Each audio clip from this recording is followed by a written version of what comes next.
CNN polling shows Kamala Harris actually faring better than Biden in a head-to-head with President Trump, but she's still trailing in that poll. So we're going to talk about her chances with Chris Cillizza in just a moment. But first, Kellie Meyer is live for us in Washington. Hi, Kellie.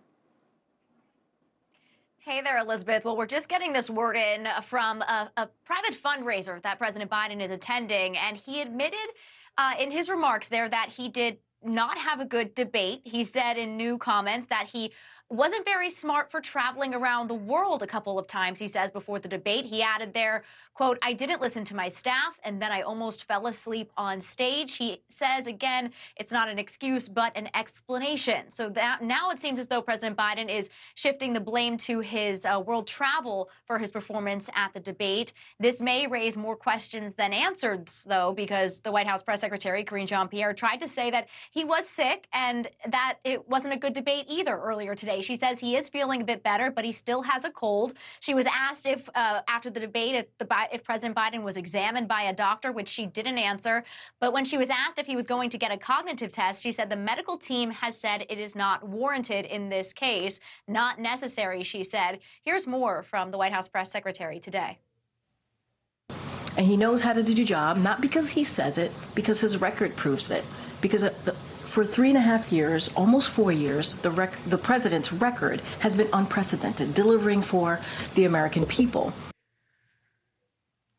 So we also confirmed that the White House is having an all-staff meeting tomorrow. One source saying it is just a call with staff on importance of keeping them doing the work and executing the mission. They say nothing else. Another source telling me it's a morale booster after this week, but we will be watching that to see what comes out of it. We also confirmed, Elizabeth, that there is going to be a meeting with President Biden and Democratic governors tomorrow after they had a call, we confirmed on Monday, just between the Democratic governors talking about President Biden and the future here. Elizabeth?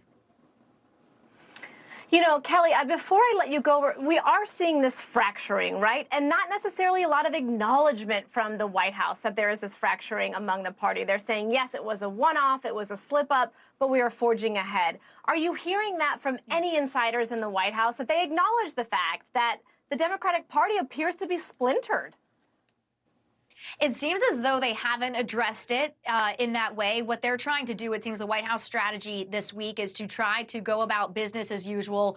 And they're also seeming to try to put the president in front of the cameras more, which was interesting because it's the advice of some of the Democrats and some in his own party saying, put him in front of the camera more, have him do press conferences. And we heard today that he will be doing, as they said, a solo press conference next week during NATO. He's going to be traveling to Philadelphia this weekend. He's going to do a sit-down interview later this week. So they're trying to put him out there at the advice of some Democrats, but there is still the other part of the party, as you mentioned, folks calling on him to drop out of the race, talking about VP Harris being the nominee. They haven't really addressed that part of it. It's almost as though they're trying to say, look at this, not that.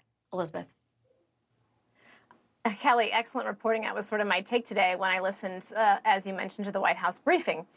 Let's bring in Chris Cillizza, journalist and senior advisor for DGA Group. Chris, thank you so much for joining us. All right, trouble in paradise. First it was the advisors, now it's the travel schedule. I'm having trouble keeping this straight.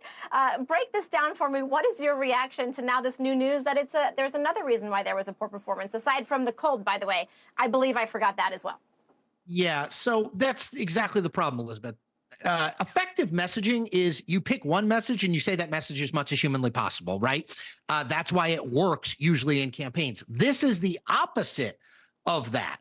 It was a cold. He was over-prepared.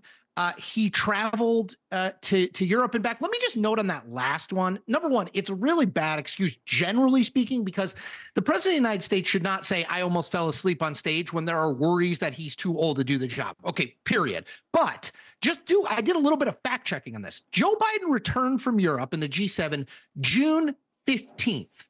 The debate was June 27th. So that's 12 days. Now, look, I just got back from the West Coast. I will admit I struggled to get up early this morning, but that was one day.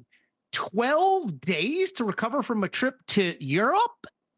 It's a bad political excuse, and it doesn't make practical sense. Well, whatever happened to good old-fashioned honesty? And I hear you. I haven't traveled anywhere, and I woke up exhausted. The good news is I'm not running to be the president of the United States. I will say, though, I was watching that briefing today, and I wanted to scream at the screen and say, I'm not dumb. I mean, I know I have blonde hair. I'm not dumb. You're lying. You are lying. I know this, and I don't even have to tell you my party. It has nothing to do with it. You are lying to the American people. Why aren't we addressing the elephant in the room? Right. So the issue here is, right, Joe Biden is old, period. He's 81. We know he's the oldest person ever to be president of the United States. We know all these things. Thanks for watching. Go to joinnn.com to find NewsNation on your television provider. And don't forget to click the red subscribe button below to get more of NewsNation's fact-driven, unbiased coverage.